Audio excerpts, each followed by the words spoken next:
Good morning. I'm with Vietnam Veterans Chapter 109, and we're here this morning to go over some questions that are frequently asked at our presentations in the various schools that we've been in. And so here we go. Each one of us, which year were you gentlemen in the service? I was in 67 to 1969. I was in from 1965 to 1989. I retired as a chief hospital corpsman after 24 years. I was in 1966 to 1970 in second class radioman. I was in 1969, 1973. Other than myself, I was drafted. These are the three gentlemen. They were enlisted men, and they volunteered instead of going to the draft. I would like each one of you guys explain why you enlisted instead of the draft. I was taking classes at Jackson Community College, and I was working full time besides that. So after 1 year of it, it was just too much. So I didn't sign up for the fall term for the next year. And that made me eligible for the military draft. So I got my draft notice, got my draft physical, was deemed 1A. So I decided to try to enlist to get the program that I wanted. I was taking pre-med in college, and I wanted to get in the medical program. And I understood that the Navy had the best medical training, so I enlisted in the Navy. I enlisted in the Navy to enhance my career potential. I wanted to get into electronics and communications, and so I volunteered to join the Navy, taking advantage of their educational program. I got my draft notice in the mail. I was out of high school for a year. I was working. I come home, and my dad said, "Open this envelope up. I think I know what it is." I opened it up, and I was to report to the Army for the draft. He says, "Get your butt down to the Air Force recruiter." And next day I went down there. A week later, I was in Lackland Air Force Base down in San Antonio, Texas, in basic training. I'm a little different from these gentlemen. I was drafted. My story is I came from Canada in 1966 in October. And in about May of 1967, I got a notice in the mail to go get a physical for the draft. So I went and got my physical, and in July of 1967, I was with Uncle Sam. And then I spent the next 2 years with Uncle Sam. So that's how I'm a little bit different from these guys. I was still Canadian when I went over to Vietnam. Why do you think the draft was implicated? The draft really started back in World War II, and it's really went on during the Korean War, Vietnam War. Is there anything we can add? This not being from the States, but you Well, guys. it was just to make sure that we had enough troops to, take care of the operations that we were wanting to. They weren't getting enough enlistees, so they had to go to the drafting and basically force guys to go in. Okay, how did you feel about the war while you were fighting? What was your feelings? I just felt it was my duty. My country needed me, and I love living in the United States, and I just figured it was my duty. I think we truly believed that the country was over to help Vietnam to obtain their democracy and their government. We didn't hear a lot about what was going on back home and stuff because many times we were isolated away from the news media. I was stationed in the Air Force, so I was not in country in Vietnam. So I was just supporting the war. We didn't hear a lot about it. Where we were at, we'd get the Stars and Stripes newspaper. We would read about what was going on in Vietnam. So I personally didn't see actual what was going on in Vietnam. Okay, how did the draft change the Vietnam War, if you think it changed the war at all? I don't think it really changed the war. And there were a lot of people that didn't want to go, and if they didn't appreciate the draft, they went up to Canada or they refused to be enlisted.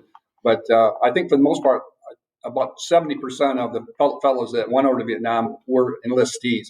So the draft did supplement, the numbers, but other than that, I don't think it affected it that much. If you could go back, would you still fight in the war? Knowing what I know now, I would have been reluctant. I would have gone because it was my duty, and it's just something that I had to do.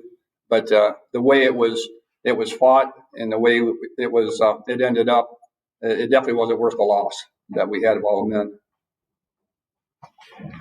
I think every one of us should have an opportunity to serve our country, to show our patriotism, to show our dedication to others. As he said, a lot of people didn't want to go, but I think it was a growing experience for all of those that did go. Do you have any relatives, your father or uncles, or serving service? I had a grandfather that was in World War I. He was stationed in Arizona with one of the General Pershing, and I had an uncle that was on an aircraft carrier during World War II. I had an uncle that was down in the South Pacific during World War II. My father was also in the Army for a short time during that time. My father served in Korea, had 2 Purple Hearts. I had an uncle that was a Vietnam helicopter pilot. I just found that out about 10 years ago. Didn't know it, realized it. I didn't have any relatives that served that I know of in the service, which would have been in the Canadian Army. I should say I did have an uncle. How did the war impact you, your family, and friends? Well, most of my friends went on to school, and not very many of them ended up in the service. But the ones that did, they definitely had some issues when they came home. Anger, the unwelcome return that we had affected a lot of the fellas. Agent Orange affected their health, and once I got home, everything was changed. Their attitudes, and some of us looked upon us like we were there, nothing but baby killers, that sort of thing. And a lot of my friends just didn't have any contact with me. I had anger issues, and it took quite a long time to get over that. And the PTSD kind of still stays with us today. I think one of the big disadvantages we had, unlike today, we were not able to communicate with our families on a timely manner, was mostly by mail. Sometimes it was kind of sporadic at times. So I guess the not knowing what we are doing and if we're safe or not was very difficult on the family. I didn't have a lot of attachments back home, so it was kind of easy for me to just go day by day and take it as it comes. Yeah, being stationed in Thailand, I had good duty. In fact, I extended 3 months. And when I wrote home and told my mom that, she was pissed. And what are you doing? Because she was just seeing the war on the TV back them days and figuring that's what I was going through. And it was nothing like that, what these gentlemen seen. So I was married when I went over to Vietnam, and we would get letters from home. And sometimes you would get 2 letters or 3 letters at a time. And excuse me. So they really didn't know what was going on. They would hear about some unit going out or some base being hit or overrun, and they didn't know whether it was your base or not. So it would be about 3 weeks before they would hear anything about whether you're wounded or alive or anything. So it was kind of rough on the people back home because they didn't know where. And I was stationed about 15 miles from the DMZ. So we were pretty close to the North Vietnam. Knowing what you know now, do you think the war was worth it? Well, in terms of loss of life on both sides of the fence there, it definitely wasn't. The end result was that they still went communist. We kind of deserted the South Vietnamese when they needed us the most. And once we left, it was just a matter of time when the North would take over. So looking back at it, the loss of life definitely was not worth the effort that we were there for. Right. I think my word would be disappointed in that the government did not accomplish the independence that they wanted. But I also realize that that country for several hundred years had gone through turmoil and wars continually. And finally, when they did go over to communism, they had some peace in their country. And I think one of the things I was thinking about was the farmer out in the country doesn't really care who the leader is, what the politics are, what the policies are. He just wants to be able to grow his crop and take it to market and feed his family. And I think that's very important to them. And it's interesting now that we're friendly with them now. And when troops go over there to revisit, they're welcome. There's not any bitterness, not very much bitterness, but they accept us, and it looks like everything was forgotten. In 1973, Jimmy Carter wrote proclamation. There's document pardon all draft dodgers who have been involved in violent form of selective service. What do you think about this decision? Do you think Carter should have let them?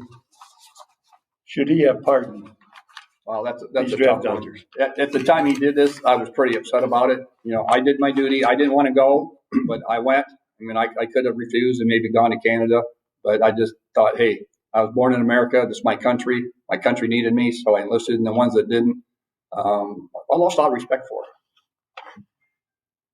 I think that's a personal decision they had to make, and they had to be accountable for it later in their lives. And I think probably a lot of them regret the decision they made.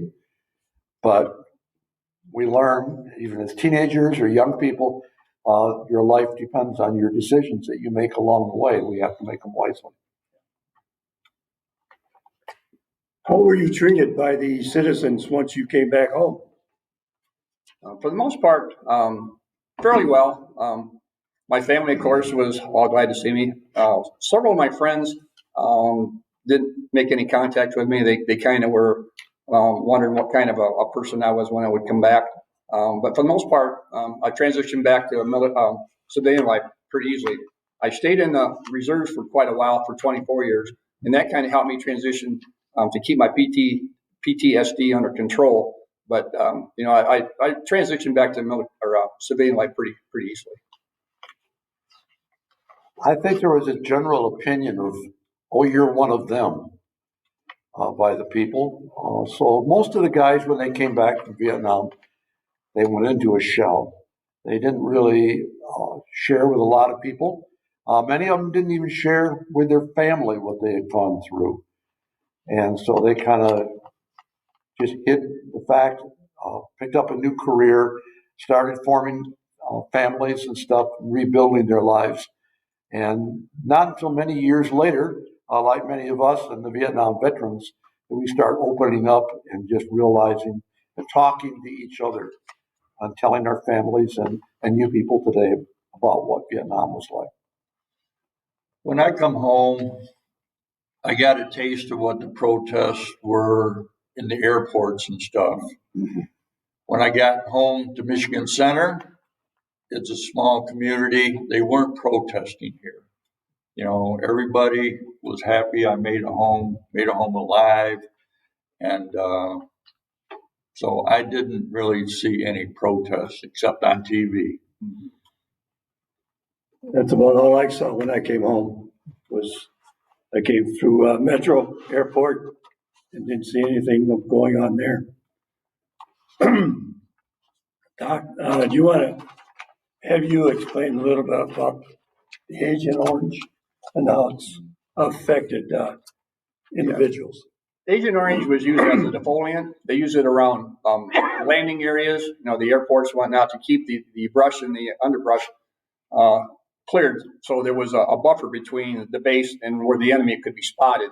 It was used in trails. It was used to eliminate hiding areas for large VC concentrations.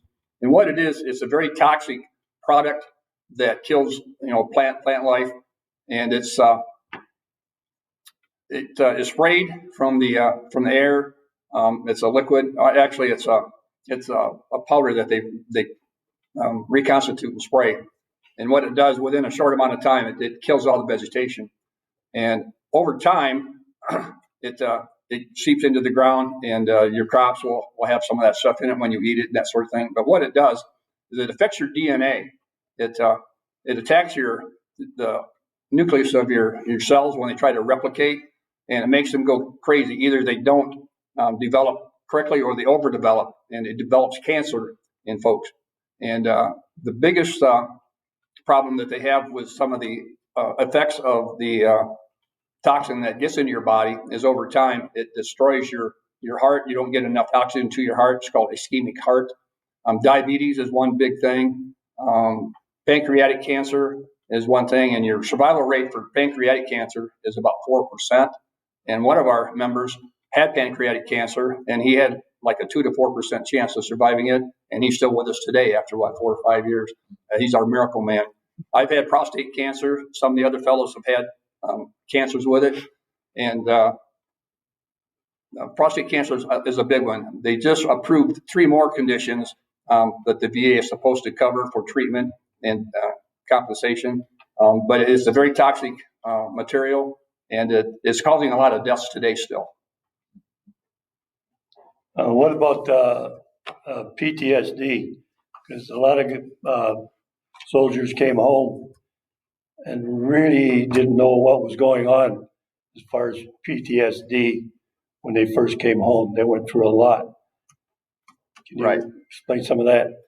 When I came home, there was no counseling or anything. It was just from the field back to the civilian life, and it was quite a change. Over time, the things that you saw and went through, you'll get nightmares from it. You'll wake up screaming. I did this many times. There was no help from the VA. There was no help from the military. You just kind of had to deal with it on your own with your family. And in a lot of cases, the guys couldn't deal with it, so they turned to drugs. They turned to alcoholism. They turned to crime because they had just come from a situation where they're under high excitement with the adrenaline rush, and it's almost addictive when you have an adrenaline rush. It's just everything is enhanced, and they miss that. So what they do is they might do a crime because the chance of getting caught makes that adrenaline go high. So that's kind of how they dealt with it. And it took me about 20 years before I even decided to go get counseling for it. But now that I've done that and joined these guys, it's under control. But it's still out there for a lot of guys because they refuse to get help with it. I think one of the things we need to remember about PTSD is, I'm going to use the word triggers. PTSD can happen to us here in the military. It can happen to you. I'm sure you've heard of other students who've gone through traumatic events in their lives. PTSD can involve them too. But PTSD has triggers. Now, many times, smells. For instance, the smell of firecrackers. I was over at the war reenactment for the Civil War over at the park, and they had the cannons going, and we had the smoke from the cannons. That will trigger it, and you'll put yourself back in a situation where in Vietnam where you smelled that gun smoke during a combat firefight. Noise many times is a very crucial thing. Large bangs or explosions around you your natural reaction is to lie flat on the ground and find a safe place. So some of those triggers, they don't ever go away. They can, years and years later, when something happens, brings back that memory. It's not always life-threatening and traumatic, but sometimes just very disturbing. And to go along with that, for somebody that's been in a war zone, you don't want to come up behind them and scare them. You don't want to make sudden moves to them because they will be jumpy, and you don't know how they're going to turn around and come at you. Because it does something to you. It's one of those things that will come back and haunt you. One experience I had, my son creep up on me one time when I was working and come right up behind me and said something, and it'll send shivers up your spine. So if you know of a person that's been in the war zone, don't sneak up on them and don't drop a firecracker behind him or make some big loud booming noise, because they will jump and you may not appreciate it. So thank you for inviting us here today. We appreciate it. Thank you.